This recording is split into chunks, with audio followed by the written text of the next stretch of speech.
Muy buenos días, bienvenidos al Museo Nacional de la Intervención. ¿Se oye bien? ¿No? ¿Bien?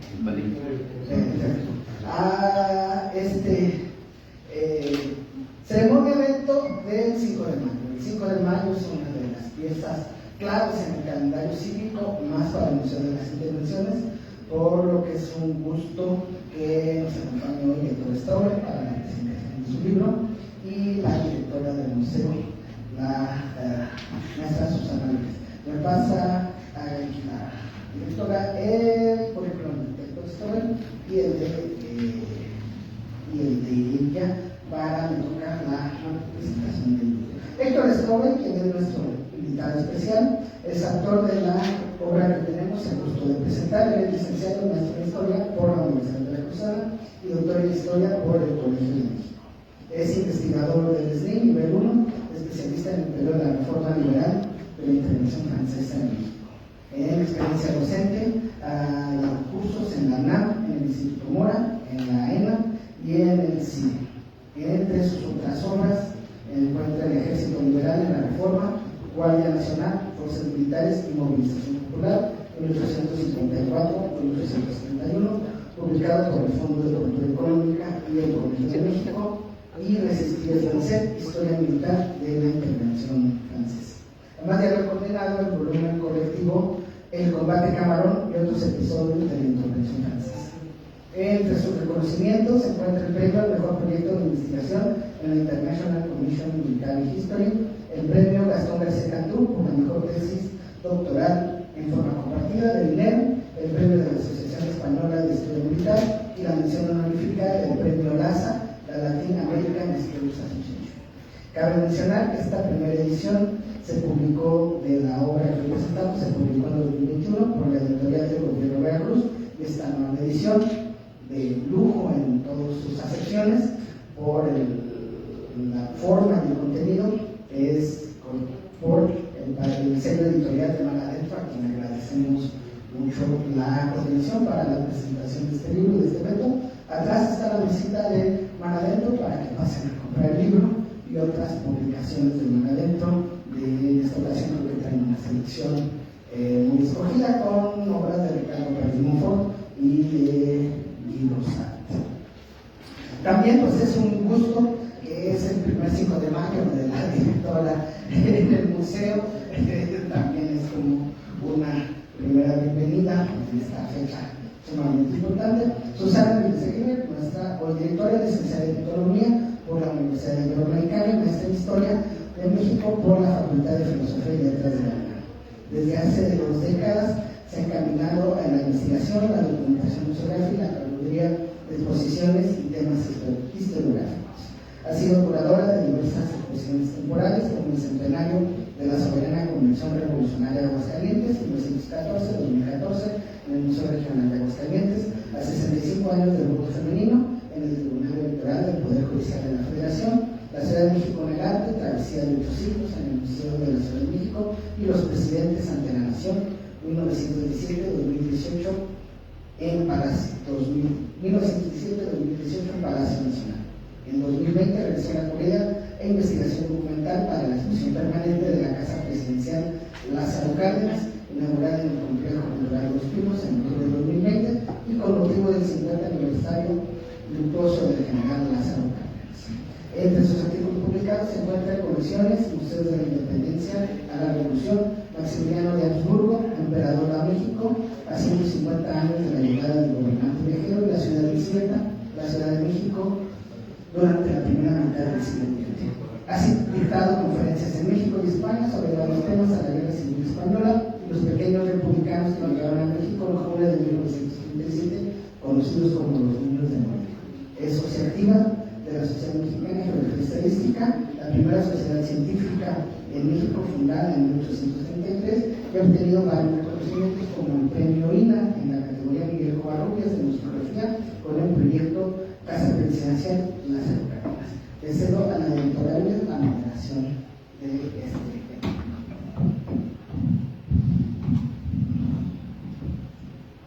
Muchas gracias, Pablo. Buenas tardes, tengan todos ustedes bienvenidos al Museo Nacional de las Intervenciones. Antes de continuar, voy a presentarles una semblanza del maestro Pavel Navarro Valdés. Él es licenciado en Historia por la Facultad de Filosofía y Letras de la UNAM, maestro en Historia por el Centro de Estudios Históricos del Colegio de México y tiene estudios de doctorado en Historia por la misma institución. Entre sus obras publicadas se encuentran El Cardenismo en Durango, Historia y Política Regional, 1934-1940, trabajo por el cual tuvo mención honorífica en el Premio de Investigación Histórica Salvador Azuela del Instituto Nacional de Estudios Históricos de las Revoluciones de México y Todos a la Izquierda, la elección presidencial de 1974. Fue editor del Cancionero de la Intervención Estadounidense de 1916 y curador de la exposición temporal De Vuelta a Columbus. Desde 2013, el maestro Navarro es profesor investigador del Instituto Nacional de Antropología e Historia, adscrito a este Museo Nacional de las Intervenciones, ex convento de Trujillo. Bienvenido, Pablo, bienvenido, doctor Strobel. Es un gusto tenerlo por aquí, sobre todo en esta fecha tan significativa para los mexicanos, a 164 años de la Batalla del Puebla. Y bueno, pues no me dejarán mentir después de que vean estas imágenes, lo maravilloso que ha sido leer el libro, disfrutarlo. Y bueno, pues si usted quiere empezar a comentarlo, ¿no? Claro que sí. Bienvenido, muchas gracias. Gracias por las presentaciones.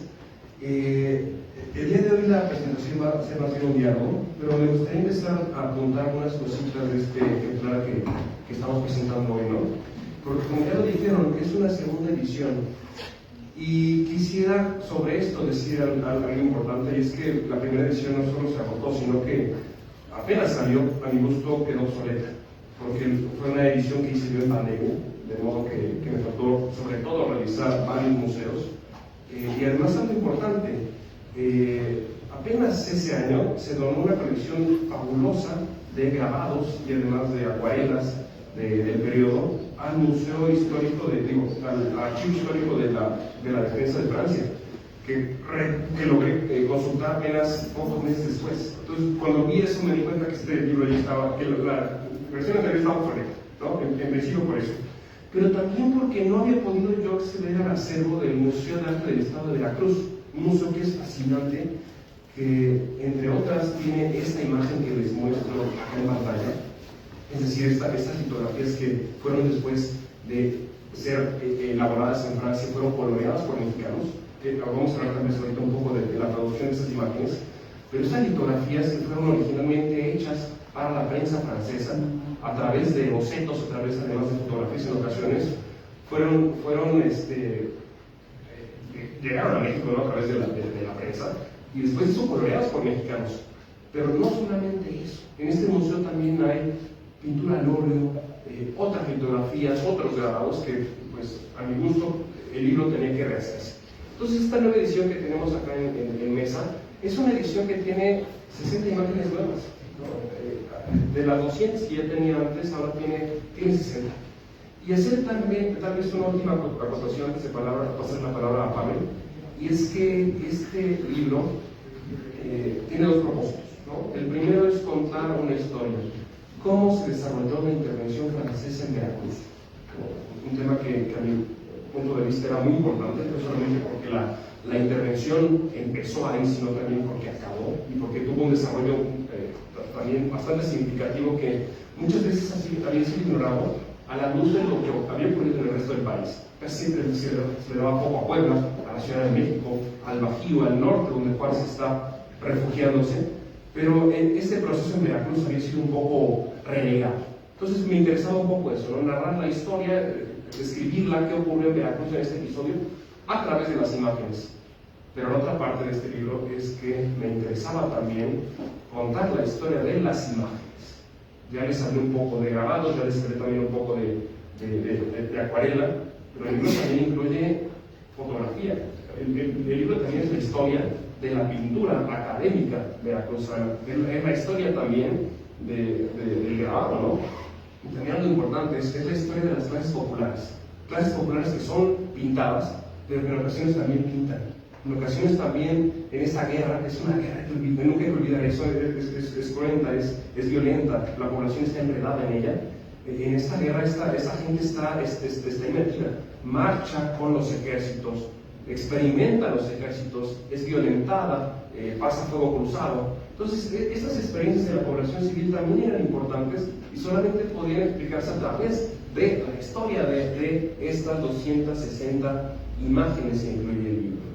Por acá la voy a dejar para ya empezar este diálogo, que seguramente va a ser muy enriquecedor. Y le paso la palabra entonces al maestro Pablo. Gracias.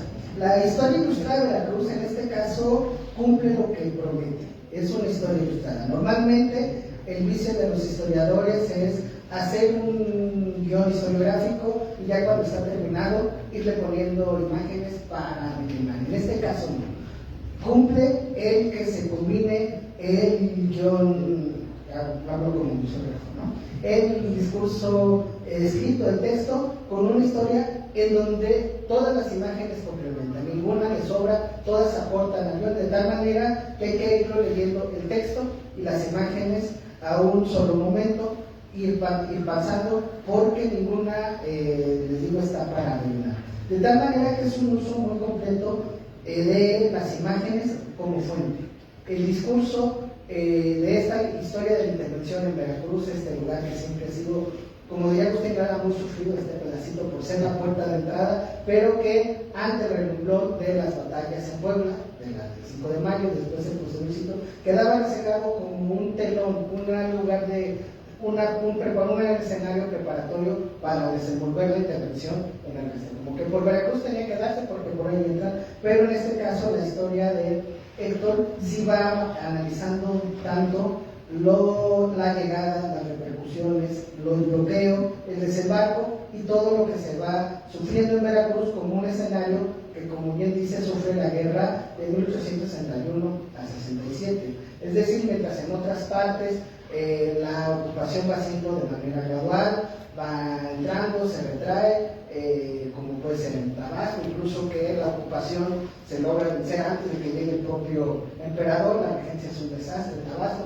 en otros lugares se podrá refugiar, pero Veracruz, como está siempre puerta de entrada a México, hacia el mundo, por esta posición estratégica en el Golfo, para bien y para mal, será un escenario en que se desenvuelva durante los 5 años que dura la intervención, es que habrá ocupación y francesa y combate, lo que implica la guerra. Esto me lleva también a un comentario que quisiera, ya que lo menciona. Las imágenes, además de que son fuentes que nutren en este caso muy bien la investigación, pero también son objetos de estudio. En este caso pueden ser parte también y se analizan como cualquier otro fuente. Hay que analizar quién los hizo, qué es lo que quieren pintar, qué es lo que quieren reflejar, qué discurso conllevan. Incluso el más científico, como puede ser un mapa, también lleva un discurso colonialista, imperialista en la propia elaboración. Sí, con su particular lenguaje, que son los mapas, la combinación de texto escrito, ilustraciones y mediciones científicas, pero como les digo, siempre, aún el más científico discurso, en este caso inmerso en la dinámica de la intervención francesa, lleva una parte de discurso colonialista, imperialista, depende de quién lo elabore. Si lo elaboran los franceses, si lo elaboran los mexicanos como Constantino Escalante. Incluso, como se puede ver en esta imagen, está reflejado desde el punto de vista, desde la perspectiva imperial, pues lo que destacan son los soldados franceses, ¿no? Es Veracruz como el telón de de fondo. Lo que me lleva así también a otra parte de que lo mencionaba de los que sufren la guerra, pues hay distintas maneras de retratarlo, y en ese libro la podrá ver imágenes un poco más retiradas, donde lo que se importa es mostrar la disciplina del cuerpo del ejército, avanzando en la caballería, la propia formación de la flota, y otros grabados mucho más detallados donde se retoma el que sufre el robo de caminos, el que la despojan de sus bienes, el que tiene temor a la violación. Y en este caso, la imagen, el arte, siempre ha sido un vehículo muy favorecedor para transmitir emociones. Y en este caso, la guerra está llena de emociones.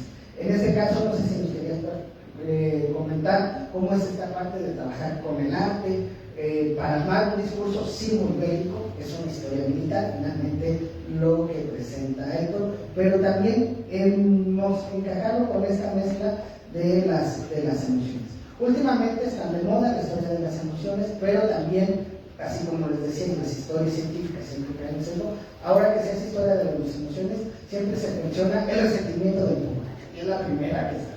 Entonces quisiera también combinar cómo enfocas esta parte iconográfica, estética de hacer una historia con un muy cargado militar, como oír con las emociones. Creo que lo ha trabajado desde Argentina hasta Alejandro Rabinovich, ¿no? Así es como una de las muestras en que se puede servir ese trabajo de emociones, de la estética y de las 260 ilustraciones, lo que le da a Héctor un material todavía suficiente para seguir avanzando en explorar el tema.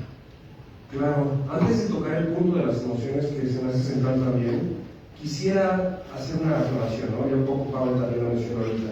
Y es que estas imágenes se produjeron por dos razones.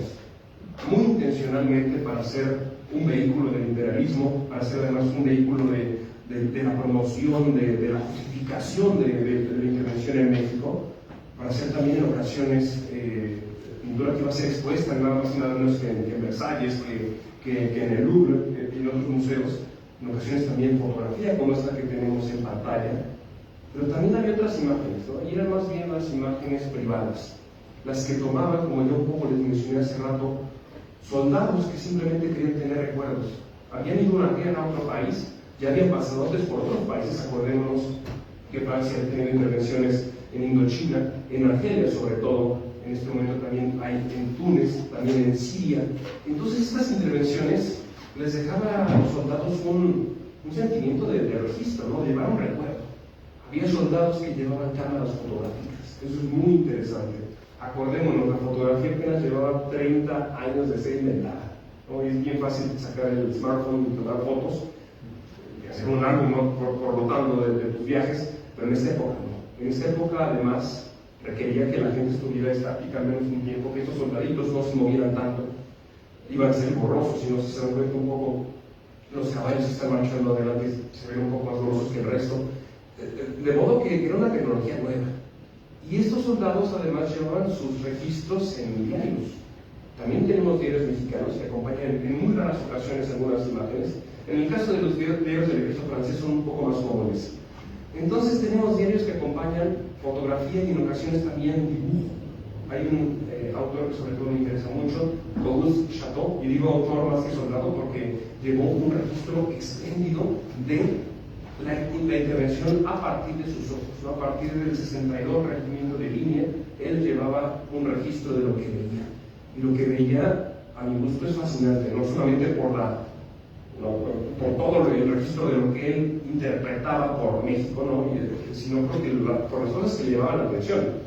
Le interesaba mucho la forma como se vestía la gente, le interesaba también mucho el estilo de vida, le interesaba también las costumbres, le interesaban los colores, le interesaban las mujeres, por supuesto, ¿no? Son soldados que tienen en muchas ocasiones 20 años, no están casados, entonces están viendo mucho a las mujeres mexicanas. Ahorita incluso les mostraré algunas caricaturas y representaciones de esto para el ejército francés. Entonces tenemos estas dos visiones de México, ¿no? La académica, la profesional, les voy a mostrar también algunas imágenes, pero también la que viene desde abajo. Ahora, el tema de las emociones aquí es fundamental, porque lamentablemente las fuentes muchas veces de archivo, muchas veces no nos dan el detalle que queremos, ¿no? ¿Cómo se sintió la gente cuando llegó el ejército francés a Veracruz? ¿Cómo se sintió cuando marchó por Puebla, cuando atacó el 5 de mayo la ciudad, ¿no? ¿Cómo se sintió cuando pasaron por la Ciudad de México? Pero las imágenes sí, las imágenes muchas veces sí tienen estos sentimientos. Vemos en muchas ocasiones miedo, vemos también desesperación, vemos en ocasiones también alegría, las recepciones de Maximiliano, las recepciones de Juárez.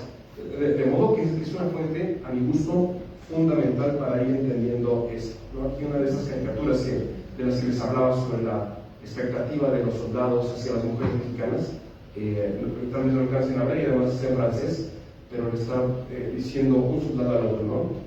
Esta mujer me gusta, ¿no? Y el otro le responde, pues cuidado porque puede tener bayonetas abajo de la falda, ¿no? Haciendo alusión a que pues, son mexicanos y son enemigos, ¿no?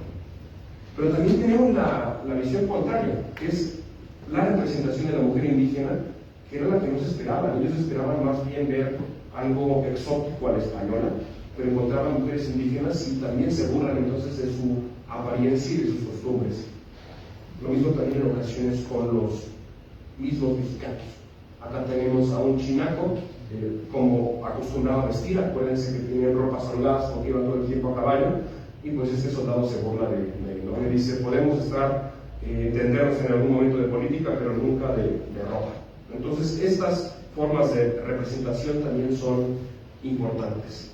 Ya para cerrar esta parte, pasarle de nuevo la palabra a Pablo, quisiera agregar ya por último, ¿no?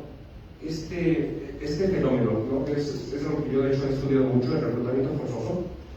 También se ve muy claramente el asunto de los sentimientos, ¿no? de esta historia que apenas está empezando en el que es bastante relevante. Y en este caso se ve en la tropa, bueno, los indígenas que son reclutados, los mexicanos que son reclutados para formar parte del ejército mexicano. Acordémonos que el ejército mexicano se nutre sobre todo por reclutamiento forzoso. Ocurre en México esto desde la época colonial, durante la independencia se radicaliza, en este momento también. Y otra vez más, nuevamente, acá los expertos de la Revolución Mexicana también es que la famosa bola se vuelve a nutrir con reclutamiento forzoso. Y esto mostraba sentimientos muy encontrados, ¿no? Había gente que, según los relatos, en ocasiones sí tenemos relatos sobre esto, ¿no? Se dice que tocaban música de manera triste, ¿no? Y aquí vemos que en medio de esta hilera de gente que están siendo llevados del campo al cuartel de alguna ciudad, hay uno que lleva una flauta, ¿no? Entonces seguramente nos está tocando por ahí una melodía triste, ¿no? La gente va cabizbaja, ¿no? Están siendo, como les decía, reclutados a la fuerza. Algo que no les había comentado ya por último, ¿no? Es el tema de la caricatura, que también es sensacional y que también incluye en el libro, ¿no? Es otra forma de representación de la realidad, es otra forma además de transmitir lo que está ocurriendo en este momento de la guerra, y también requiere su análisis, ¿no? En este caso nuevamente es el tema del reclutamiento forzoso. Acá la dejo por ahora. Gracias, Héctor. Bueno, yo, para terminar con el tema de las emociones, yo quisiera preguntarte de tus emociones durante, no sé, ahorita nos dirás cuánto tiempo te llevó la investigación en 17 repositorios, tanto nacionales como extranjeros, en España, Francia, Italia, Estados Unidos. Yo me imagino, uno como investigador, es una emoción entrar en un archivo y luego en esta clase de archivos, yo me imagino que debe ser una experiencia maravillosa. Y yo quisiera también que nos compartieras esa emoción y qué imagen de todas las 260, ¿cuáles son tus imágenes favoritas? Gracias. Qué buena pregunta, porque casi nunca hablo de esto. En las presentaciones hablamos más bien del libro, hablamos del contenido, de la investigación, pero nunca tanto de mí. Y sí lo voy a contestar, me gusta mucho la pregunta. Está aquí exactamente. Y en primer motivo les quiero decir que este libro se debe realmente a un chauvinismo veracruzano muy fuerte que tengo, ¿no? Yo vivo aquí, pero mi sangre jarocha me llama cada vez entonces que yo encontraba una imagen que me interesaba en este periodo. Yo le tomaba la producción, yo le tomaba fotos, y de pronto llegué a tener más de 200. ¿Qué puedo hacer con esto? Y además, este libro nunca fue pensado para hacer este libro, ¿no? a mí me interesaba más bien en ese momento otras cosas. Me interesaba estudiar el ejército liberal en la reforma, ¿no? Era justamente lo que yo estaba investigando en este tiempo. Pero yendo a archivos me encontraba de pronto con estas cosas y les tomaba foto. De modo que cuando ya tenía tanto, ¿no? Ya estaba desbordante, y además todo lo que seguí encontrando yo sobre Veracruz durante la intervención que no se había publicado antes, se me ocurrió hacer este texto entonces. Y como les decía yo hace rato, fue en pandemia. Este fue un trabajo de pandemia. No en balde tan detallado, ¿no? Realmente no teníamos mucho que hacer en esos tiempos. Entonces me dio la tarea justamente de describir imágenes. Ahorita me preguntabas por mi favorita, es esta. Y tal vez ustedes ya la han visto, tal vez algunos no. Esta imagen es Orizaba después de ser ocupada por el ejército francés. Es una obra al óleo academicista que, por cierto, no fue pintada en México, sino que nuevamente una litografía de un francés que retrató el espacio, ¿no? Y que además de eso después la llevó a Francia, se publicó en la prensa. Pues algún polaco la vio, le encantó, y después hizo una pintura al óleo basada en esta imagen, ¿no? Se ven los cerros de la Escamela y del Borrego, el famoso cerro del Borrego de un lado al otro, la plaza en medio bellísima, ¿no? Con su famosa Alameda, y además se dio a la tarea de agregarle cosas que no estaban también en la litografía original. Me encanta por colorida, ¿no? Y decirles que esta imagen, que esta pintura al óleo no está en el extranjero, está en el Museo Soumaya. Casi nunca la sacan, suele estar embodegada, y fue además la imagen que yo elegí para la portada de la primera edición. Es mi favorita, por colorida y por expresar lo veracruzano más no poder. El veracruzanismo en el libro se exuda por todas las partes, pero y se agradece también a Mar Adentro, una editorial veracruzana que se en compromiso, como un pequeño comentario para los que no somos veracruzanos, pero que igual podemos leer el libro, es que la geografía veracruzana destaca. Es otro personaje, no solamente los ejércitos republicanos, los ejércitos franceses siendo parte. Entonces, en ese sentido, para la futura edición, porque se va a acabar el libro, si no se apuran a comprarlo, un mapa para los no veracruzanos.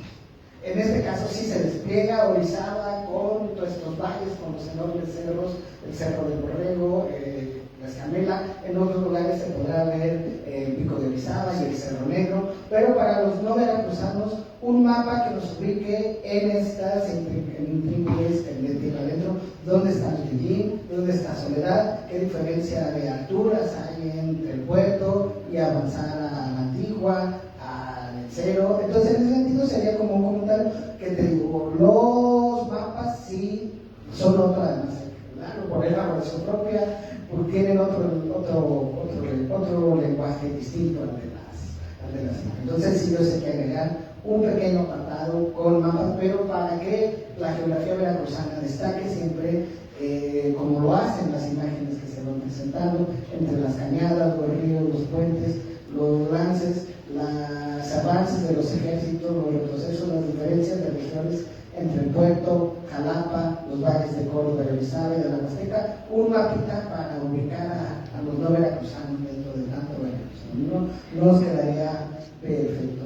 Y ya comentaba que tenía otra nota que salió entre las, comentando tu imagen, de estos recursos rosados, con llevar la flauta, pues sí, y la facilidad para encontrar ahí emociones, pues sí le llaman aquí algunos, que se nota el canto de los condenados, ¿no? De aquellos que van a la guerra de reclutamiento forzoso. Y creo que ahí en esa manera también las imágenes muestran ejércitos socialmente segregados, racialmente segregados, inclusive en el ejército francés que se compone entre mercenarios belgas, soldados africanos, oficiales. En ese sentido, las imágenes nos pueden ser de ayuda. Y también del lado mexicano, pues hay oficiales, hay gente de guerra. Y ahí las imágenes también hablan de quién los elabora y en qué momento lo elabora y qué discurso quieren ver. Alguien que se menciona también mucho es Manet, por este fusilamiento de este registro gráfico de los últimos días del Imperio. Y hay un contraste entre el fusilamiento de Rita Manet con un escuadrón de fusilamiento muy bien formado, con un cuadrito que se encuentra aquí en el Museo. un ejército hambriento buscando el lado normalmente contrario. Es decir, el mismo suceso se puede reflejar desde dos puntos de vista completamente diferentes, y en este caso el estudio de las imágenes sobre el mundo puede ser como una provocación para que reacciones a ese cuadrito que está aquí en la sala. También al público los invito a asomarse a ese cuadrito. Incluso está en duda de si es el escuadrón de fusilamiento proximiano o solo es un poco escuadrón de hambrientos en Veracruz en algún momento.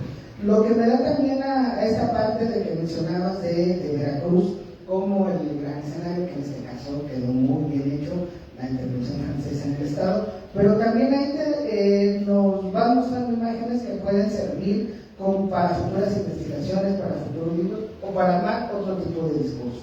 La historia naval de la intervención puede salir perfectamente de las circunstancias, sí centrado en Veracruz, pero como el eje que puede enlazar desde Miramar, y del Novar, y de este marco en que se viene la pareja imperial, o estas otras regiones también un poco la preponderancia que se le trata de la isla de Carmen como una nueva manera de organizar el Golfo de México bajo el imperio. También está una historia ilustrada de los reportes científicos, que como les comentaba, la caricatura, el grabado siempre lleva una intención de demostrar este discurso, pero con su propia clave.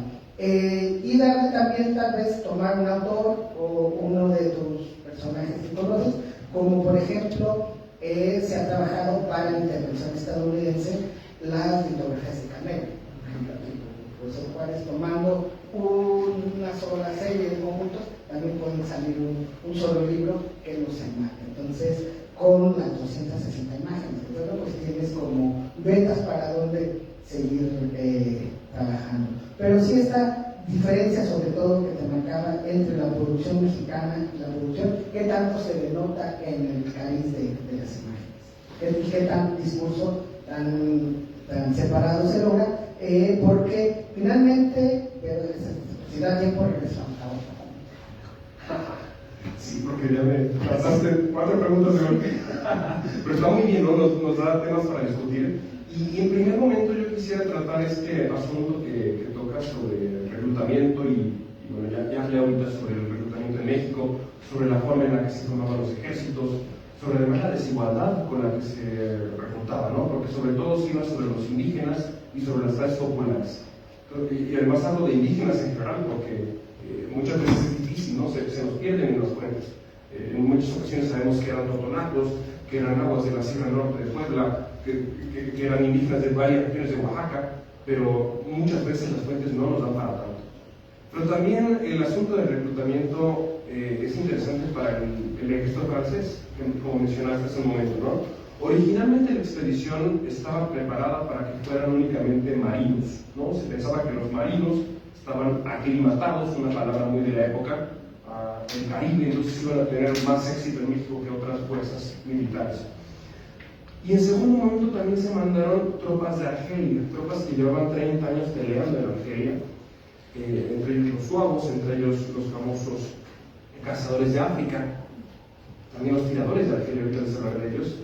Y en concreto les quiero hablar ahora también de este hombre que tenemos en pantalla, ¿no? Esta es una de estas famosas acuarelas que les mencioné que me encontré ya de últimas porque fue donada la colección al Museo del Ejército, digo al archivo de la defensa de Francia, y en ella se ve uno de los famosos sudaneses, ¿no? Del batallón sudanés. Y les voy a contar un poco la historia porque este batallón se lo donó el virrey de Egipto a Napoleón III en el contexto de la construcción del canal de Suez como un donativo, ¿no? Ten un regalo de esclavos soldados, porque estos hombres, así como el ejército romano, estaban acostumbrados a una vida muy ruda, pero además habían sido reclutados originalmente como esclavos, ¿no? Los otomanos iban a los pueblos, reclutaban a los niños, desde muy niños los entrenaban para soldados, y se constituían como eso, ¿no? Como verdaderas armas de matar.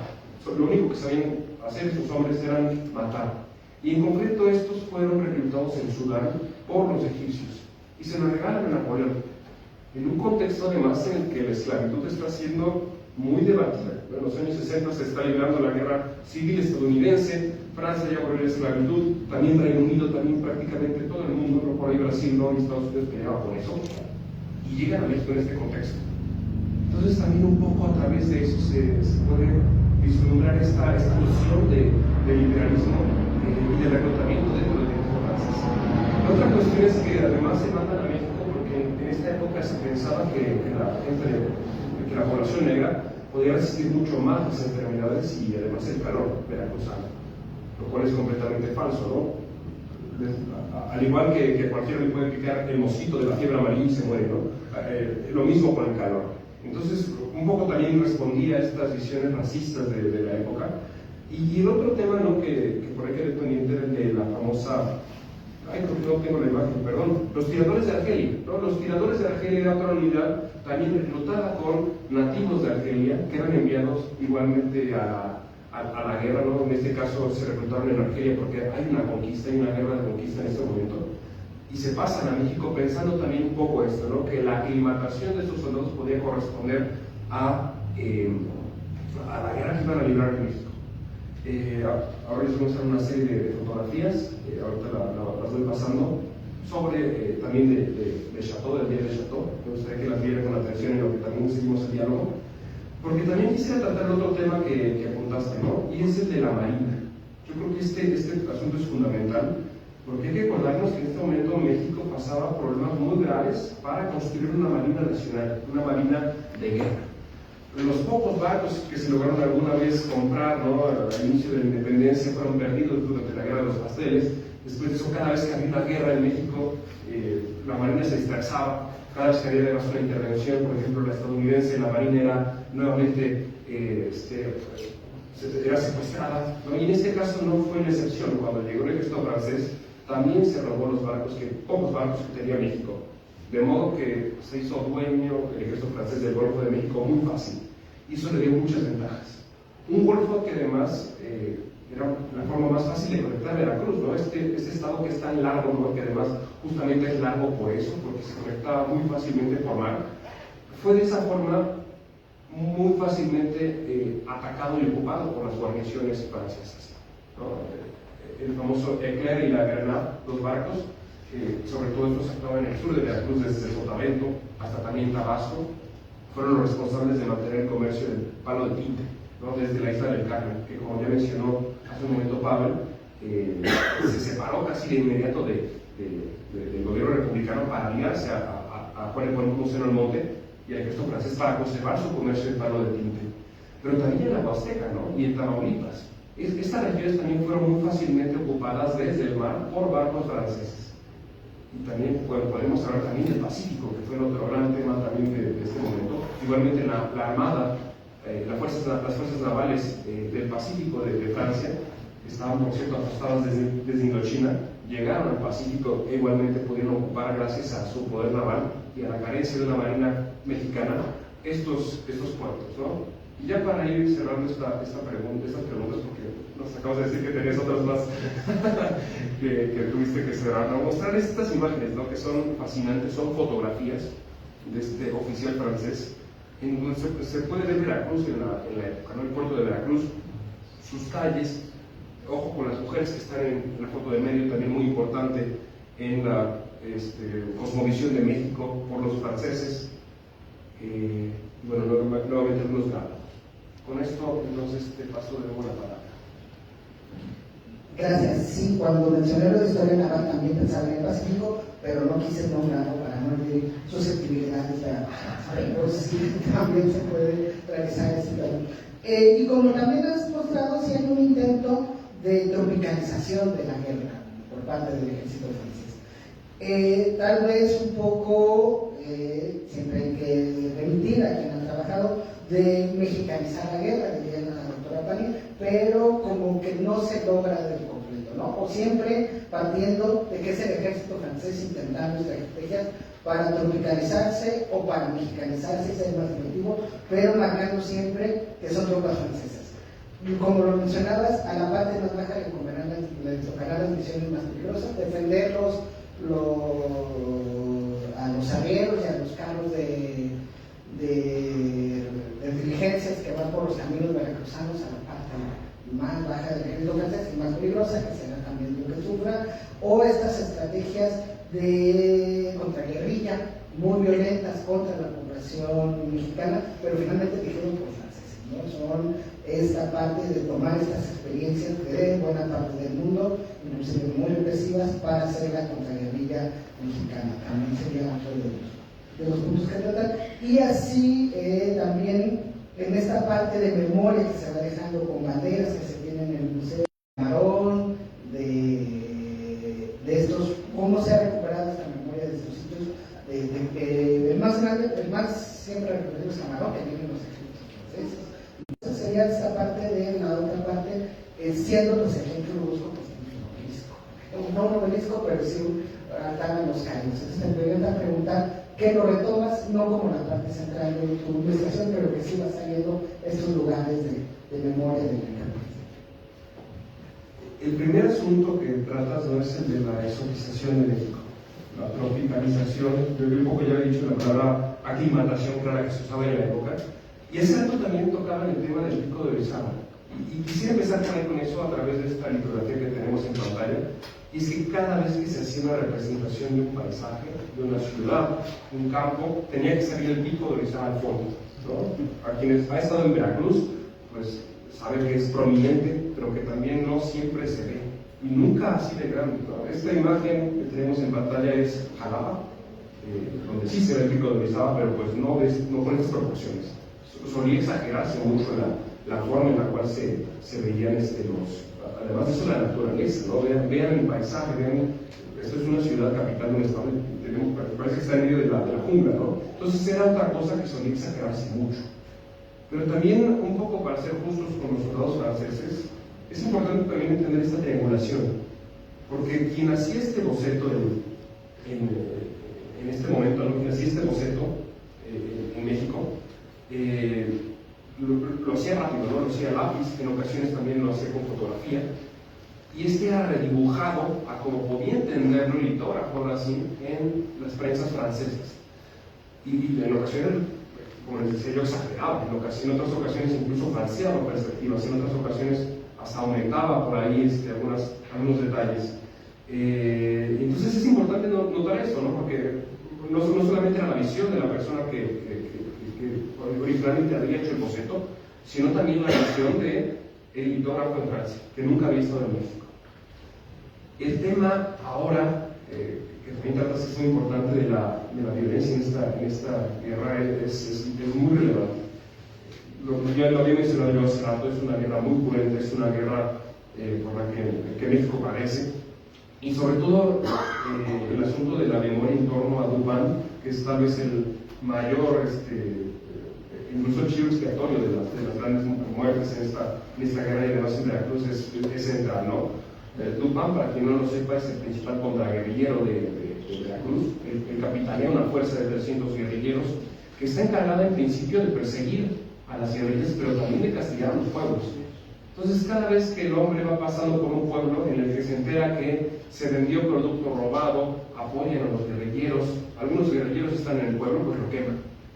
Y es una medida muy cruel, pero que tiene éxito, ¿no? Apenas en medio año Dupin logró, en efecto, contener las guerrillas en el principal camino de Veracruz a Puebla, ¿no? Logró aniquilarlas gracias a esta estrategia, e incluso es enviado después de eso a Tampico para continuar un poco esta forma de hacer la guerra, ¿no? Que acaba de ser muy cruenta, y que además, como les decía, ¿no? es a fin de cuentas el chivo expiatorio, porque no era la única unidad francesa que combatía de esta forma, ¿no? También en Michoacán tenemos unidades francesas muy violentas, también en el Bajío las hay, pero los reflectores acaban, incluso por iniciativa del ejército francés, acaban yéndose a Dupin por ser violento, por ser el cuento, y él es a quien juzgan, y es él además a quien envían a Francia a ser relevado, pero bueno, después de eso regresa aún así. Pero acaba siendo entonces la figura central en esta guerra. No era la única, pero sí la que incluso a Francia le convenía señalar como la más cruenta. Por ejemplo, el general Castañí en Sinaloa también hizo unas cosas violentísimas, de las cuales no se suele hablar, porque se hablaba de Dupin, ¿no? Incluso se decía por ahí en Veracruz que para espantar a los niños en la noche se Ya viene el día de ocupar, duérmete temprano. Y el tema de la memoria, ese tema me parece muy importante acá, ¿no? Porque Veracruz conserva mucho de este episodio. Bueno, yo les mostraba ahorita una fotografía, en ocasiones en el libro incluí fotografía que tomé yo mismo, que tomaron colegas, justamente por esto, porque ya no, por ejemplo, esta grieta que está en esta fortaleza, no se grabó en su momento, pero a mí me importaba mucho meterlo en el libro, porque les voy a contar, yo quiero poner, ¿no? Esta es la famosa fortaleza de Perote, es uno de sus baluartes. Ignacio de la Llave, que era gobernador en este momento de Veracruz, pensaba que la fortaleza iba a ser ocupada por el ejército francés, ¿no? Como de hecho ocurrió, y que podía ser usada a su favor. Entonces él intentó volarla. Entonces reunió toda la pólvora que él tenía en su división y la metió únicamente en uno de sus baluartes. Y después de hacer estallar, únicamente logró causarle esa grieta, ¿no? Que nos habla mucho de cómo, de lo bien que construían en la época colonial los edificios, ¿no? Que bien está hecho, no se caía. Y pues esta fortaleza únicamente sufre una grieta, ¿no? Hoy en día pueden visitar la fortaleza de Perote y ver esta grieta, ¿no? Muchas veces la gente se pregunta qué pasó y piensa que fue atacada. Realmente no, realmente se debió a esto. Esta es la imagen de los argelinos, pensé que no la había incluido, les había dado hace rato de la tropa argelina, un paréntesis. Y esta imagen me parece muy interesante porque ustedes saben, en Argelia son musulmanes, son creyentes, no pueden apostar, más bien no pueden hacer trampa en los juegos. Y pues aquí los argelinos se molestaron mucho con los herreros mexicanos porque los estaban estafando, ¿no? Los mexicanos sacaban cartas de las mangas, cartas de los bolsillos, ganaban todas las partidas, les ganaban todos sus sueldos los argelinos y pues este argelino se está quejando, ¿no? Argelino es bueno, no hace trampa, pero los mexicanos son unos gandallas con nosotros, ¿no? Tenía por acá unas imágenes también de este tema de la memoria, porque es muy importante el asunto de Camarón, que ya mencionaste ahorita, Pablo, y es que curiosamente desde el inicio del combate de Camarón, desde el inicio de que empezó más bien a circular la noticia del combate de Camarón, se hizo muy relevante, por una razón. La legión extranjera, que fue la que combatió ahí, los 65 legionarios, pues eran mercenarios, nunca habían hecho realmente nada bueno en su historia, ¿no? Constantemente desertaban, constantemente se perdían, únicamente se les pagaba su salario, y Camarón es el primer momento en el que realmente logran resistir, y logran resistir a 800 mexicanos hasta la muerte, ¿no? La mitad mueren, otra gran parte quedan heridos, y es el primer momento en el que ocurre esto, de modo que a Francia le interesa mucho glorificar y sobre todo conservar la memoria de Camarón. Esta es la hacienda de Camarón en su momento, y acá una imagen sobre este episodio que curiosamente es alemana. La primera imagen que tenemos del combate de Camarón, 65 contra 800, no es ni francesa ni mexicana, es más bien alemana. Es una representación del periódico de Leipzig, que cuando les llegó la noticia, pues quisieron un poco retratar a su manera. Se ve entonces un poco lo que el parte de guerra decía, un grupo de mexicanos atacando una hacienda y los legionarios defendiéndose.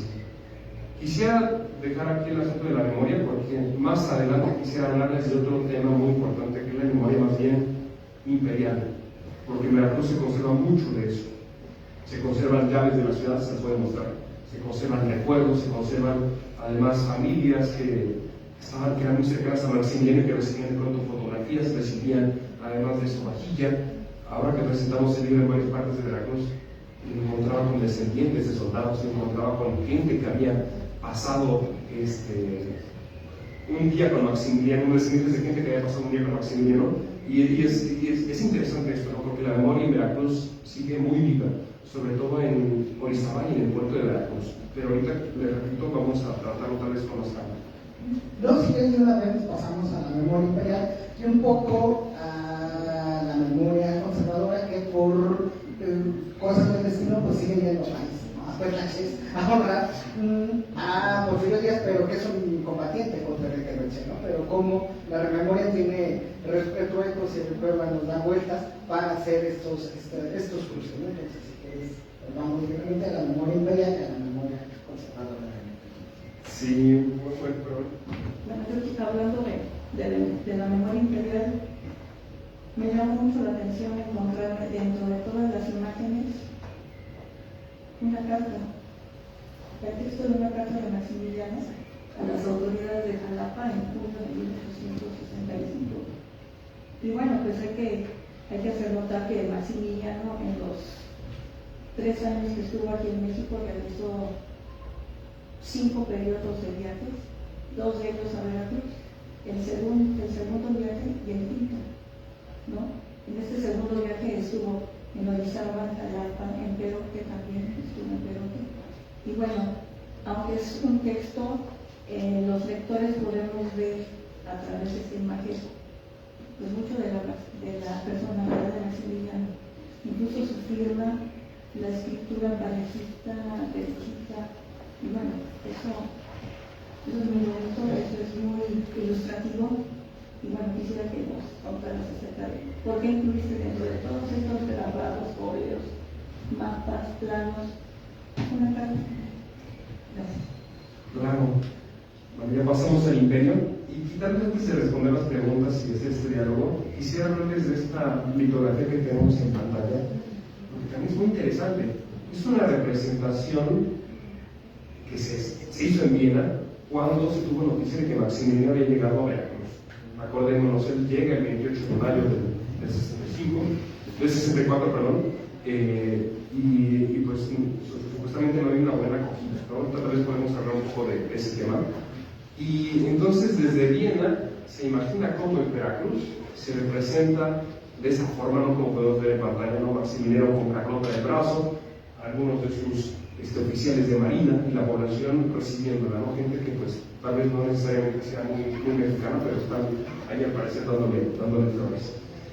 Es interesante, ¿no? Y tal vez el tema de la memoria también, ¿no? Este es la fotografía de las llaves de la ciudad de Veracruz, por un lado. También por el otro tenemos las de Orizaba. Es otro de esos patrimonios que a mi gusto fue casi un milagro que me encontrara, porque yo en las fuentes ya había localizado que se habían entregado llaves de la ciudad. En este momento además realmente no se les daba las llaves, sino que se les presentaba, ¿no? Llegaban con Maximiliano las autoridades: miren qué bonitas llaves tenemos en la ciudad, y Maximiliano respondía: qué bonitas, en efecto, pero están en buenas manos, ¿no? Entonces los ayuntamientos las solían enmarcar, las solían guardar, pero todas se perdieron lamentablemente, ¿no? Las de Veracruz, por ejemplo, que tenemos acá, se perdieron en la ocupación de 1914, las tenían en la biblioteca del pueblo, guardadas, y únicamente conservamos esta fotografía, en la que se puede ver que lleva el escudo de Veracruz, ¿no? Eran de plata con incrustaciones de oro. Las revisaba. Esta fue más curiosa, porque un coleccionista me mandó la foto. Me dijo: ¿podrías verificar si son auténticas? ¡Wow! Este hombre tiene las llaves que le iban a dar, que le presentaron a Maximiliano de Orizaba, ¿no?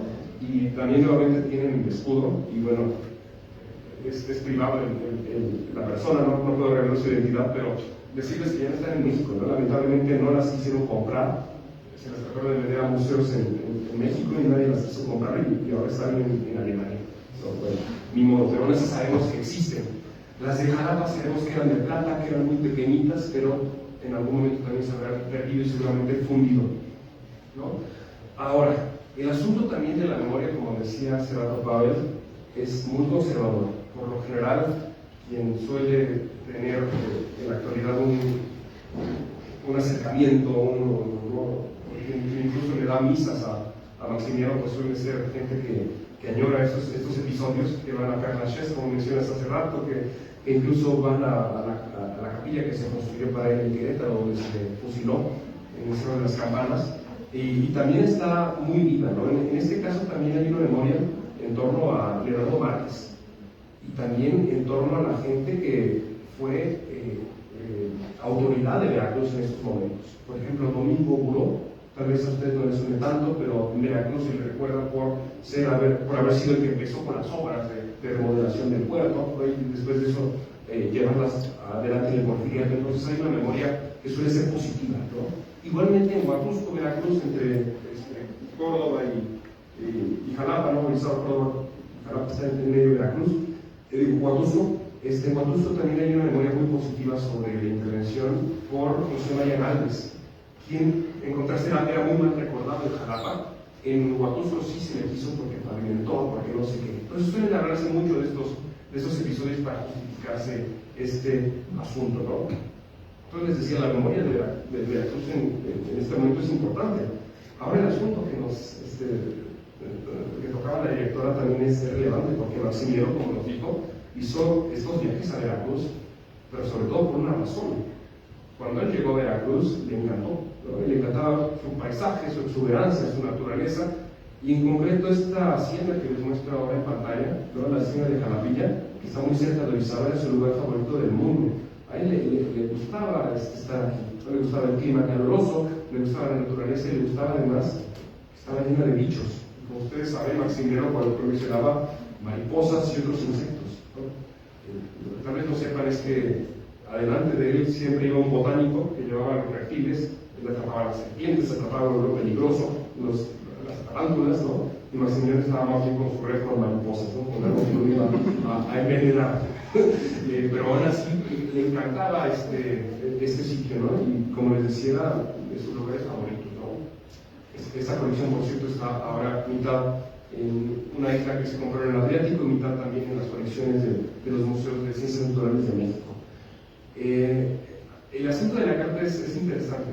A mí se me hizo valioso incluirla, porque un poco transmite esta visión que tiene José Blasio, su secretario, sobre Maximiliano. Maximiliano tenía, como nos decía la directora, una firma muy grande. Entonces el secretario, después de que Maximiliano firmaba las cartas, él tenía que dejarlas secar horas, ¿no? Entonces tenía un montón de documentos apilados, ¿no? Porque la firma no se secaba de lo fuerte y de lo grande que Maximiliano firmaba. Y la otra razón por la que yo incluí esta carta, la razón principal, es que es de las pocas que me encontré sobre el viaje de Maximiliano, escrita por Maximiliano. Es una carta en la que Maximiliano pasó por Jalapa, y Maximiliano solía excusarse cada vez que lo invitaban a una fiesta, ¿no? Decía siempre que estaba enfermo, sí estaba enfermo, solía tener dolores de estómago muchas veces, pero yo creo que no le gustaba la pachanga, ni sobre todo dormirse tarde, ¿no? Maximiliano se dormía a las 9 de la noche. Entonces lo invitaban a bailes, fiestas que empezaban a las 12 y Maximiliano, lo siento, no. Y lo invitaban mucho. Lo invitaron en Jalapa, lo invitaron en Huatusco, lo invitaron en Córdoba, lo invitaron en todas partes, se Orizaba, y decía que no. Entonces esta carta es de las pocas que se conservan en las que de su puño letra dice que no, pero que le gustó mucho Jalapa y que va a volver. Después de eso, como les decía, pasa por Perote y abandona Veracruz. Será la última vez que visitara Jalapa, pero no Orizaba. No acordémonos que él antes de decidir quedarse en México, pasó nuevamente a Orizaba, en lo que él pensaba si se embarcaba o si se quedaba a resistir. ¿No? Eso es importante también. Nuevamente pasa varias tardes en Jalapilla, acá en pantalla, y también pasa nuevamente por Veracruz, pero ya muerto, ¿no? Su cadáver se embarca, acordémonos, en el puerto de Veracruz, y en esta ocasión pasa por Jalapa, y es 67. Por acá la dejo ahora. Yo creo que sí vamos a preguntas y puntos. Solamente no podemos dejar pasar en el Museo de las Intervenciones, y más el 5 de mayo. ¿Cuál sería tu reflexión sobre la batalla de Puebla y el impacto en Veracruz? Normalmente algunas veces se dice, pero se perdió después, se ocuparon. Igualmente, el sitio de Puebla, un año después, que es una dentro del sistema militar, resulta sumamente importante, pero por ejemplo, el 5 de mayo ya vamos a Veracruz, hablaremos más con los comentarios, pero sí aprovechándote tu reflexión sobre la batalla de Puebla, tanto en lo militar como en su significado, pero bueno. Claro, muy importante el día de hoy. Y después de eso ya le podemos pasar otra vez la palabra al público por si tienen preguntas y empezar a responderlas.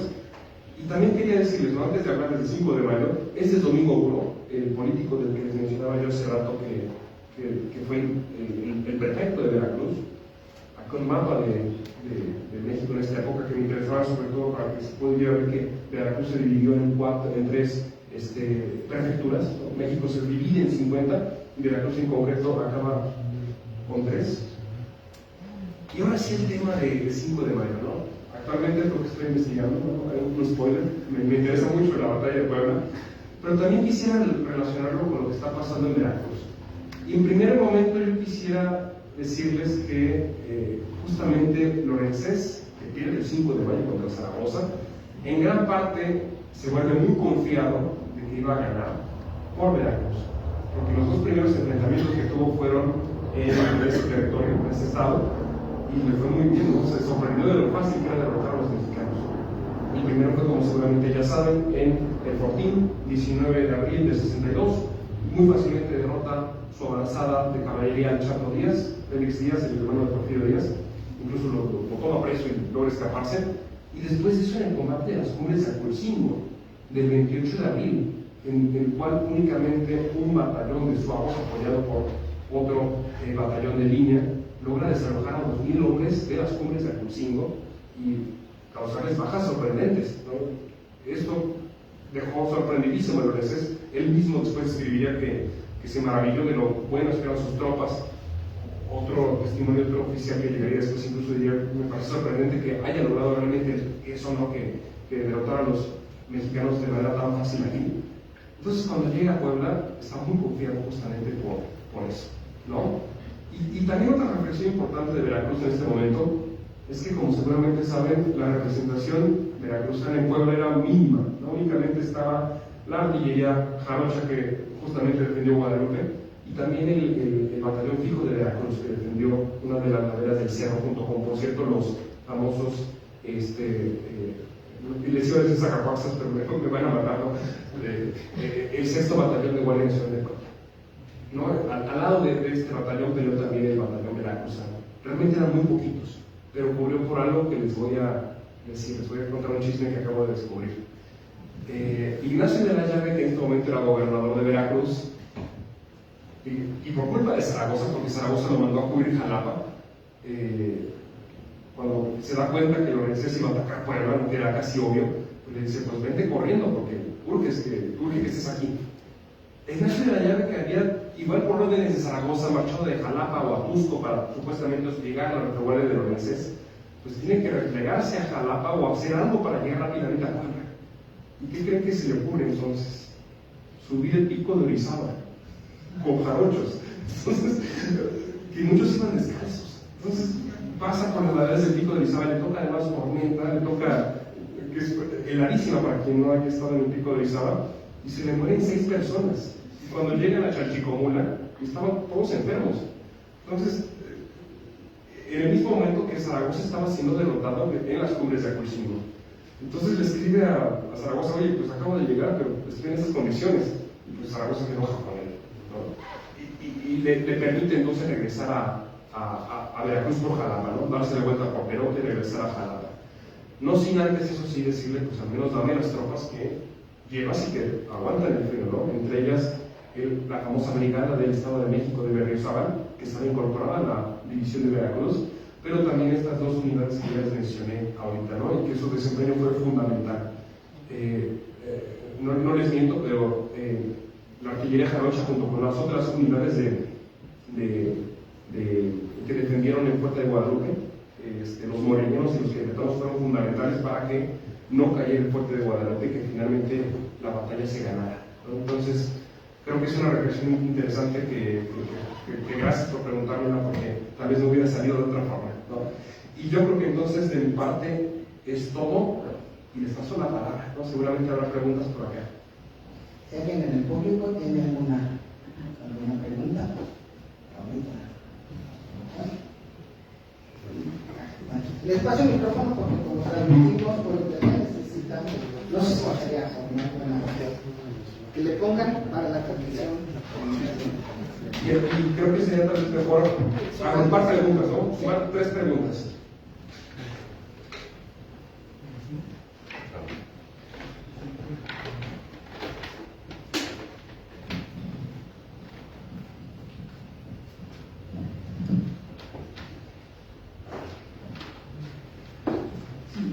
Bueno, primero son 2 preguntas. Una es pregunta de comentario. En Aculcingo, según las teorías de Clausewitz sobre la guerra, Zaragoza en realidad no fue derrotado, se replegó, tuvo mala suerte con Arriaga, que perdió una pierna, pero no tenía. Clausewitz dice que la defensa es muy superior a la ofensiva. Entonces, él tenía condiciones para luchar en Puebla con tropas voluntarias.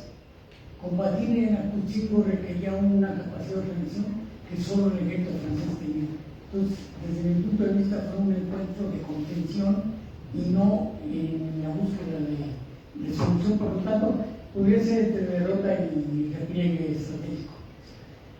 Segundo, es un comentario muy personal. Yo fui muy amigo de Jorge Leduc, hermano Renato tío, el sobrino de Renato Leduc, y resulta que Renato Leduc viene de la legión extranjera. El abuelo de Renato Leduc peleó con la legión extranjera, lo cual Paul, por cierto, lo confirmó en Francia, pero ya no se regresó a Francia. El abuelo Renato Leduc se fue a Puebla y formó una familia mexicana. Es muy anecdótico, pero no deja de ser interesante. Bueno, sí. Y por último, nada más. Yo creo que las imágenes están muy bien, pero es muy interesante ver la imagen, las múltiples imágenes de Maximiliano, el obispo, arzobispo Labastida, que eran suntuosas, con las representaciones de Juárez y Zaragoza, que eran muy modestas.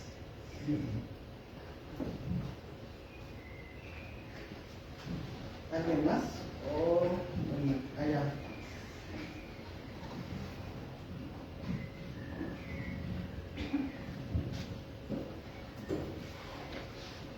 La gran ventaja que tenemos como mexicanos es que fusilamos a Maximiliano. ¿Sí? Porque eso fue una muestra al mundo para que no se metieran más con nosotros. Seguramente también sería bueno que, no sé si esté en el libro, pero antes de fusilar a Maximiliano, el gran dramaturgo Víctor Hugo le dirigió una carta a Juárez, ensalzándolo de forma tal que lo comparaba con Dios.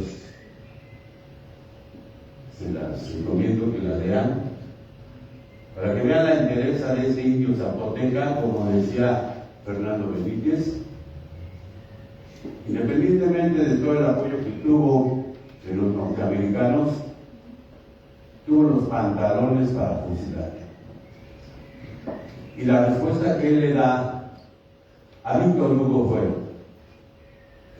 si la afrenta de este imperio hubiese sido para mí nada más, le perdono la vida, pero la afrenta fue al pueblo de México.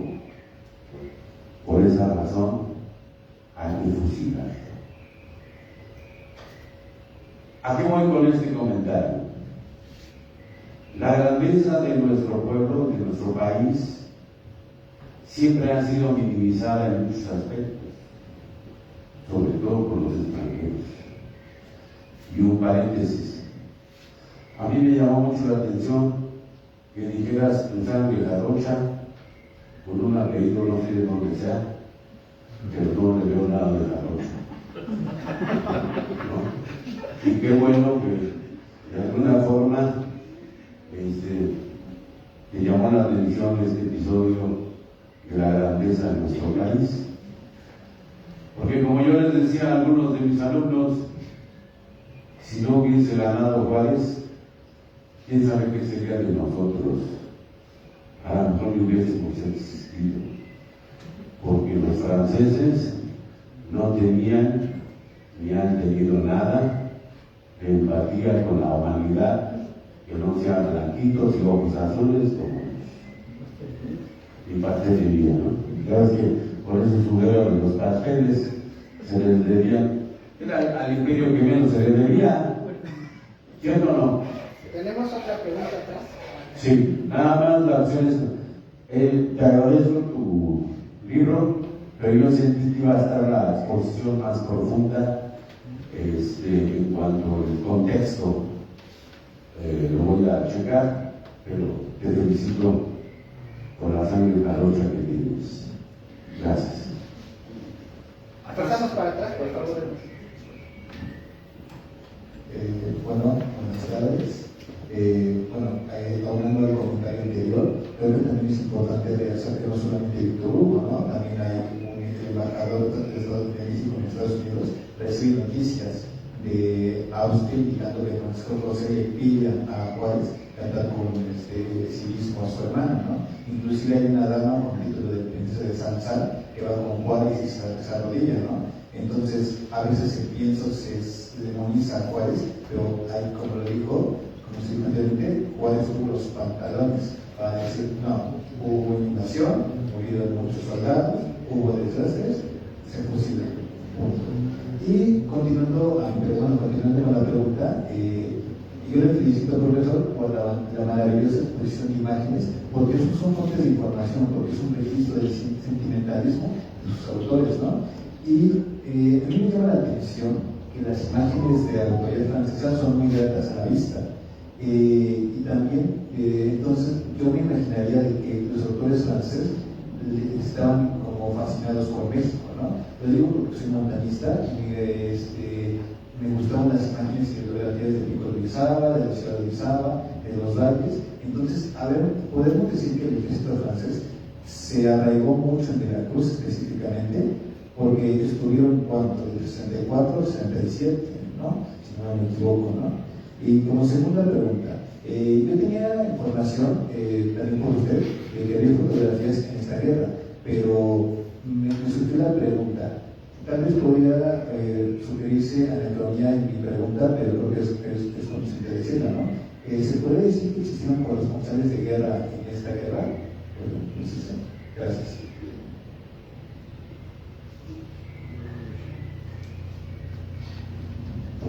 Perdón. Son muchas preguntas, voy a intentar ser breve. El primer tema de Acolcingo a mí me fascina, porque lamentablemente la versión que tenemos del episodio es mexicana y es por lo tanto un poco sesgada. Y sobre todo es muy de Zaragoza, porque lo que no sabemos es lo que pasaba antes, ¿no? Y es que en principio Zaragoza no quería pelear ahí. El 25 de abril, 3 días antes, el hecho se retiró de Acolcingo a Catzingo y le escribió a Juárez: yo no voy a pelear ahí. Y Juárez le dijo: no, te regresas, porque ese es el mejor lugar donde puedes resistir, no hay otro. En campo abierto te van a matar, tienes que pelear en Acolcingo. La otra cosa es que él también falseó los números. Él realmente tenía 3,000 hombres, pierde casi 1,000 en la batalla. Y la forma como él justifica entonces esta gran derrota, porque perder 1,000 hombres es terrible, ¿no? Es decir, lo que, un poco ya en términos de Clausewitz, como mencionas, es decir, que él no perdió, él más bien ganó tiempo. Y eso es completamente falso. Acabo de ganar 2 días de retirada. Y además dañé a los soldados franceses muchísimo, ¿no? Tuvieron 100 bajas, ¿no? Lo cual también es falso. Y bueno, si él hubiera querido tiempo, pues no hubiera perdido 3 días en ir y regresar, eso hubiera ido directamente a Puebla. Entonces el asunto de Acolcingo, a mi gusto, no es caso,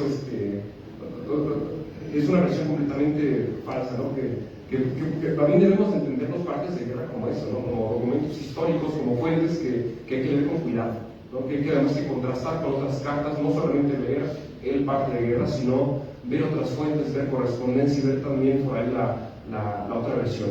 Entonces es un asunto por ahí relevante, ¿no? que creo que hay que puntualizar. El asunto de Leduc me parece fascinante y te la creo, pues sobre todo porque la legión extranjera fue la que más desertó. Llegaron 1,400 soldados de la legión extranjera, que incluía varios franceses, y se fueron la mitad desertaron. Sobre todo desertaban cada vez que se acercaban a Estados Unidos, porque su interés era hacer el viaje gratis a América, ¿no? Entonces, cuando estaban el primer día que desembarcaron, desertaron 14. Y cada vez que se iban acercando a la frontera, desertaban más. Y mira, qué interesante entonces que Leduc, voy a buscar, ¿no? Afortunadamente tenemos registros de algunos de estos desertores. Luego, Juárez es fascinante. Juárez es un político, es un maestro de la política. Y lo que quisiera yo decirte es que sus enemigos principales no eran necesariamente el ejército francés, ni siquiera Maximiliano, ni Miramón. Era la gente que tenía al lado. Era Manuel Nublado, era González Ortega, que quería la presidencia. Esos sí eran sus enemigos. Y de alguna manera magistral logró sortearlos, logró además de eso colocarlos en lugares endebles para que perdieran su reputación. A González Ortega lo manda a encerrar a Puebla y lo ordena no salirse hasta que el ejército de se destruya, Juárez entendió muy bien lo que iba a pasar, ¿no? González Ortega iba a ser derrotado y iba a perder toda su credibilidad. Lo mismo pasa con Ignacio Comonfort. A Ignacio Comonfort le da el ejército del centro y le ordena prácticamente chocar y ser derrotado contra el ejército francés. Entonces también un poco entender esta parte de Juárez. No solamente era un maestro, no solamente en la política, no solamente mandó a ejecutar a Maximiliano para dar una lección al mundo, ¿no? Sino que también entre sus mismos pares, entre sus mismos enemigos en la política fue sensacional en su forma de actuar. Creo que es un Juárez que tenemos que suplir más, ¿no? Juárez en la política con sus mismos contrincantes políticos en su mismo partido liberal. Sí, mi apellido es alemán, pero por parte de materna soy veracruzano desde el siglo XVI, ¿no? Soy del Moral, ladrón de Guevara, ¿no? Esos apellidos los encuentras allá. Desde entonces tengo mi genealogía trazada. Aún así, gracias por la curiosidad. El tema ya finalmente de los corresponsales. Mire, Emiliano, lo que pasa acá es muy, muy interesante porque no eran necesariamente corresponsales, era más bien gente que tenía relación en la prensa y que sabía que si les enviaban por ahí su correspondencia y también si les enviaban diarios de viaje e incluso también dibujos, fotografías, les iban a dar un dinerito extra, ¿no? Entonces muchos oficiales, sobre todo los topógrafos, eran los que sabían dibujar, eran los que tenían relaciones con la Ilustración y El Mundo, que eran los principales periódicos ilustrados. Entonces, no necesariamente eran contratados por la prensa, sino que más bien ellos, para recibir un sueldito extra, enviaban este material a Francia para poder hacer para poder sacar este dinero extra, ¿no? Por acá la voy a dejar porque seguramente habrá otras preguntas, tal vez una ronda más o dos. Sí, aquí Héctor es el que hoy tiene un día ocupado, no sé si puede vaya a otro lado. Entonces, sí, Héctor, 3 preguntas breves, allá atrás, 2, 3 ahí, atrás y adelante. Vamos a sacar. Hola, bueno, me parece bastante interesante todo lo que nos dice la historia visual, ¿no? Lo que podemos hacer en la historia visual. Creo que también mucho podría decir de esta distancia entre lo que pinta el ejército invasor y lo que se va a pintar acá, aunque justo para esta intervención siempre hemos sido más afortunados que con la de 47, ¿no? Que ahí sí nada más tenemos prácticamente puras cosas del ejército invasor, y acá pues sí hay un poco de los dos, y se ha repetido incluso históricamente, ¿no? Para el cine, a la batalla del 5 de mayo de Ocampo, pero bueno, independientemente de eso, quería hablar un poco de Orizaba, del Cerro de Borrego, de la Virgen que está entre las escalas que tiene lo de la Armada Francesa 1864, ¿no? ¿Cómo conviven estas dos versiones de la memoria, la que de algún modo ha conservado la estancia francesa y luego la que está arriba con esa derrota mexicana que no se conoce tanto, ¿no? Que queda como al margen de las dos batallas del pueblo? ¿Ahí al lado? Maestro, muchas felicidades por este libro, es realmente muy bello. Maestro, una pregunta quizás desde mi ignorancia. ¿Podría hacer alguna reflexión sobre la presencia afro en este periodo, 1861-1867, y en relación con esta intervención francesa y las imágenes aquí presentes? Muchas gracias. Acá adelante. Y si te acercas también el último cuarto, para acá. Muchas gracias, muy buenas tardes. Pues también es un poquito el pedirle de favor si pudieran hablar un poco más quizá en la intervención de los Zacapoaxtlas, que fueron sin duda parte importante, ¿no? Hasta donde tengo, también se ignora el tema, pero me encantaría saber su opinión con respecto a. Muchas gracias.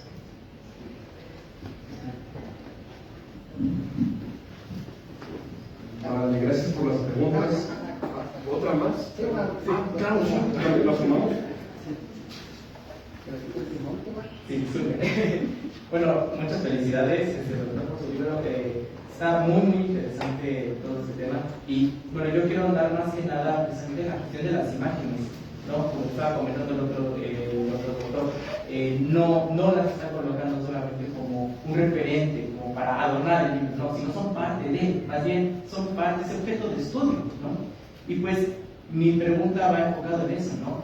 Usted comentó precisamente estas, no sé si les puede llamarse, estas narrativas que encuentra usted en estas imágenes, por un lado queriendo exaltar victorias o parte del imperio en las batallas francés, ¿no? Exaltar esto para un público en Europa.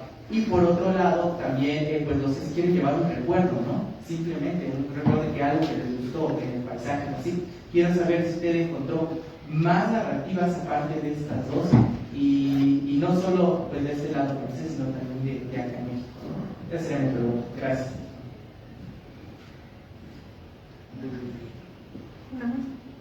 Ay, Dios mío. Ahorita vemos el tiempo. Sí. ¿Una más? Yo creo que una más. Una más, pero pregunta. Buenas tardes. Felicitaciones por el libro, apenas lo voy a ver, pero por la exposición muy bien. Una pregunta. ¿Cuáles eran los pertrechos de las tropas francesas en alimentos? ¿Qué comían? En toda esa etapa, ¿cómo van surtiendo una dieta que viene de África, de Francia, de España, de muchos lugares? ¿Cómo van suministrando ellos? Y una sugerencia que quizás valga la pena en una tercera y muy rápida edición, las ilustraciones, ponerlas en un mapa georreferenciado, que les daría muchísima, porque da una lectura del espacio muy bonita.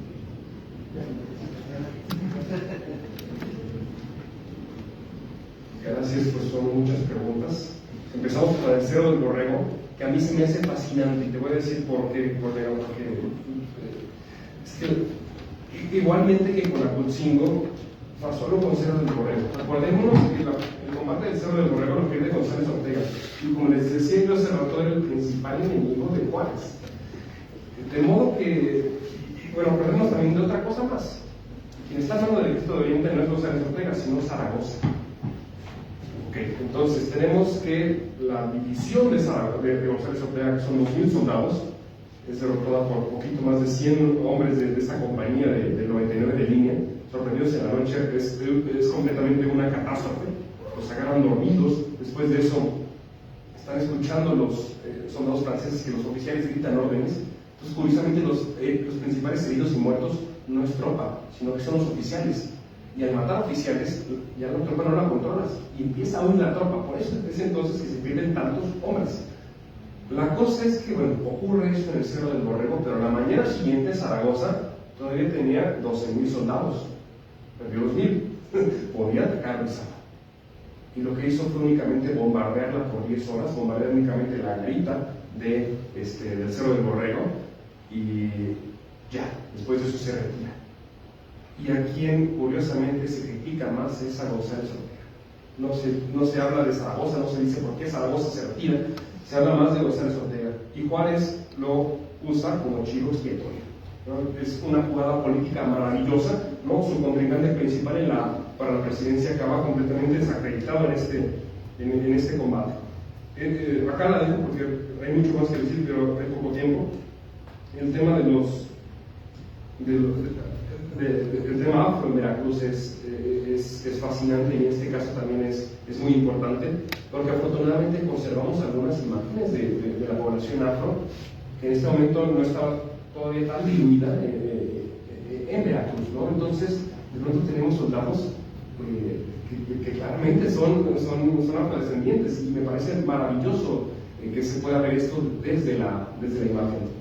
La otra parte también es interesante porque, como les mencionaba por ahí, llegó un batallón sudanés, era poco más de 300, era poco más de 400, y algunos de ellos desertan. Entonces, muy fácilmente pudieron escabullirse entre esta población ya afro que existe, esta población afro de Veracruz, y también es un tema por ahí pendiente, ¿no? Creo que sería muy interesante poder estudiar el asunto. Con los Acapaxas también pasa algo sensacional, ¿no? Su participación en la batalla del 5 de mayo se ha glorificado mucho, se ha incluso vuelto mítica, sobre todo porque encarna esta representación del machete contra el rifle Minié y la desigualdad armamentística, pero también la desigualdad en términos generales que tenía México en esta guerra contra Francia. Pero también quisiera aprovechar para decir que no fue del todo definitoria, ¿no? En efecto, el batallón de 6º de Guardia Nacional es el primero que le toca hacer fuego. Después se tiene que replegar y cargar junto con el resto de las tropas, incluyendo las veracruzanas, contra este primer choque del ejército francés al Cerro de Guadalupe.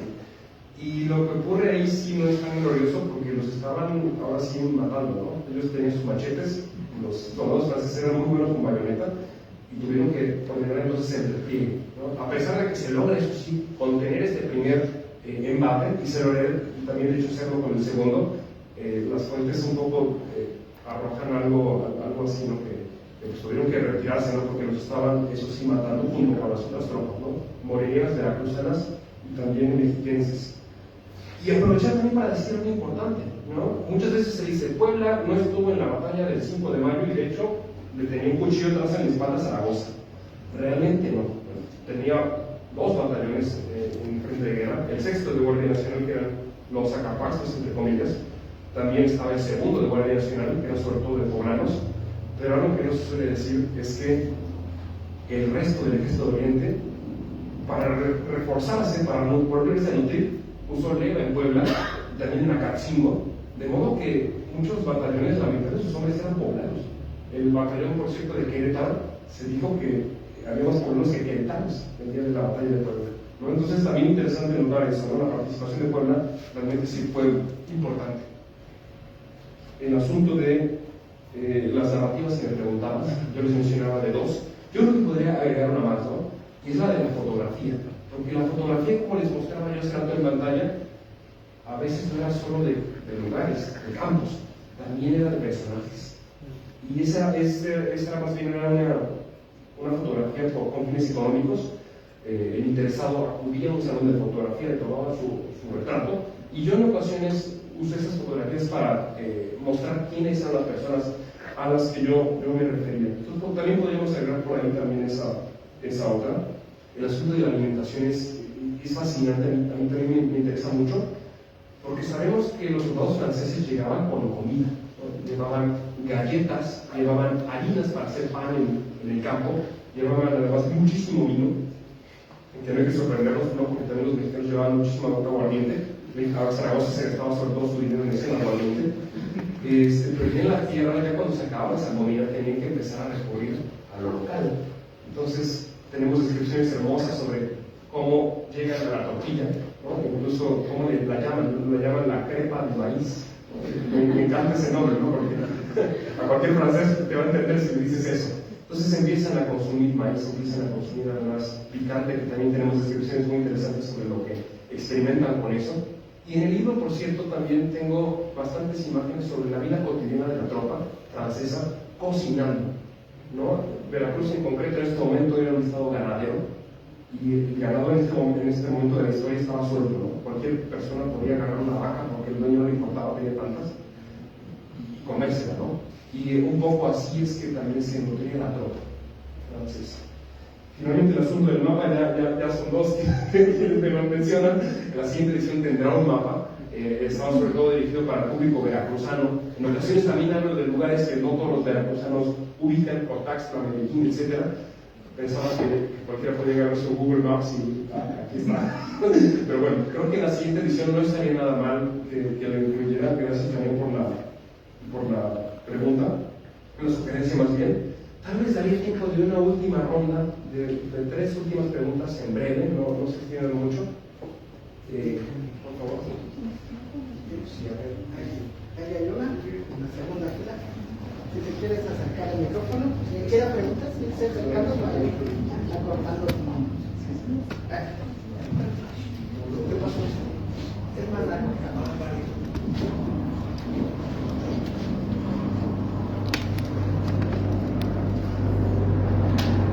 Ya iría a una pregunta más personal, porque en mi caso, yo de campo me es lo de los estados.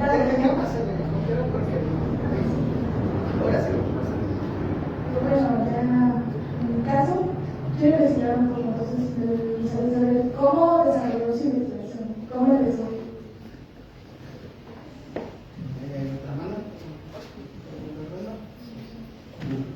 Bueno, una pregunta que me acaba de surgir, creo que es importante porque hablamos de Zaragoza y de González Ortega, pero por ejemplo, yo quiero preguntar sobre Lorenzés, porque las fuentes mexicanas muchas veces no se mofan de Lorenzés, pero él dice las fuentes francesas de Lorenzés, él dice el expediente de Lorenzés, que era un general novato de división que apenas acaba de salir, empezado a ascender, o ya un material connotado, o ¿qué dicen las fuentes francesas? ¿Qué dicen los diarios franceses sobre el francés? Gracias. ¿Y hay otra más? Bueno, gracias por la presentación, doctor. Solamente una pregunta breve y curiosa. ¿Cómo descubrió usted que estas litografías habían sido elaboradas en Francia y coloreadas en México?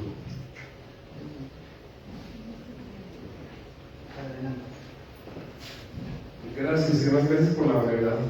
El tema de esta investigación, fíjate que originalmente yo quería hacer un libro de historia popular, es decir, un libro más bien que no estuviera sujeto a una metodología, que no estuviera sujeto a hipótesis, etcétera, como lo hacemos los historiadores, y únicamente contar la historia de Veracruz con imágenes, ¿no? Y esta visión se me vino abajo cuando empecé a dar cuenta que no, había que también estudiar las imágenes.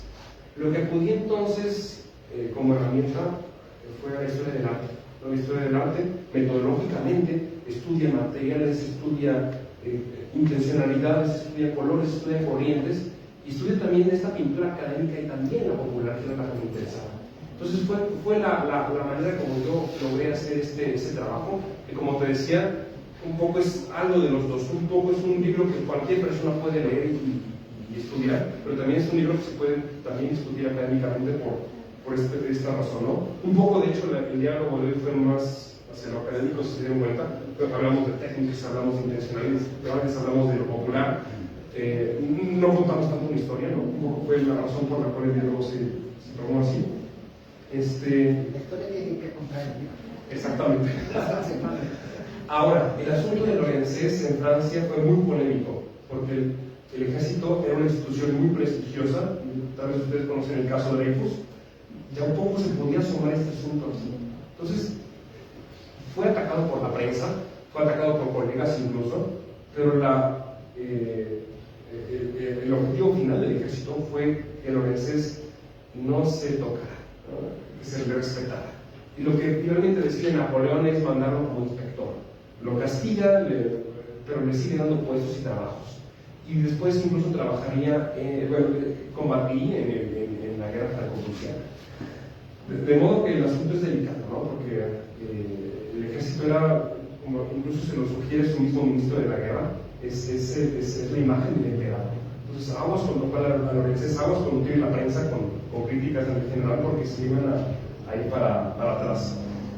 La cosa también es que Lorenzés no era nada novato. Él había participado en Argelia, también participó en Guinea, tenía una carrera ya bastante consolidada. Se le recordaba por ser muy diestro en teoría militar, por ser además muy hábil en elaborar estrategias. Por cierto, eso sí no lo cumple para nada el 5 de mayo, pero entonces no era un novato, ¿no? Tenía 47 años, venía de la mejor academia militar. A mí me sorprende mucho que su desempeño el 5 de mayo no haya sido nada como lo que su currículum reflejaba. Finalmente, el asunto de las litografías coloreadas, cambiaste de lugar. Sí. El asunto de las litografías coloreadas lo sabemos gracias a que tienen firma, ¿no? Algunas de ellas atrás dicen que fueron pintadas por una persona, ¿no?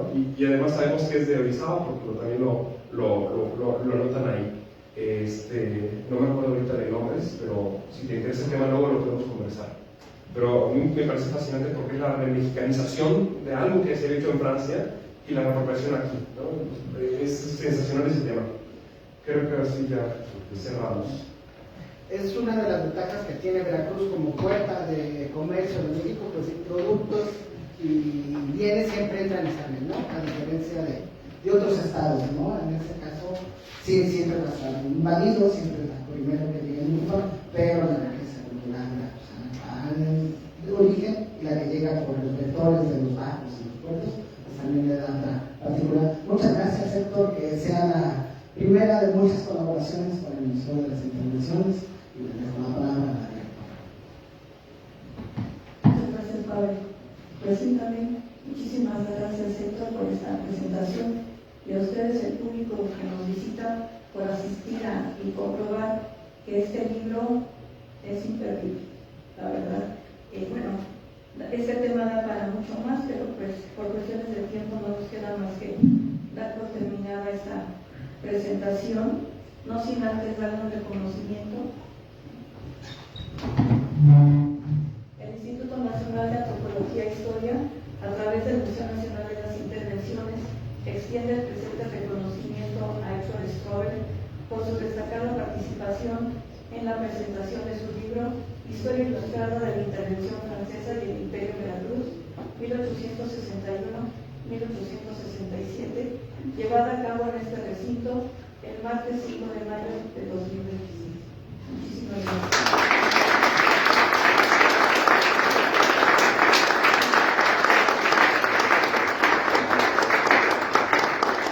Por supuesto, también el Instituto Nacional de Antropología e Historia y el Museo Nacional de las Intervenciones extiende el presente reconocimiento a nuestro investigador, el maestro Pablo Leonardo Navarro Valdés, por su destacada participación en la presentación del libro llevada a cabo en este recinto el día de hoy, a 164 años, cuando las armas nacionales se cubrieron de honor. Muchísimas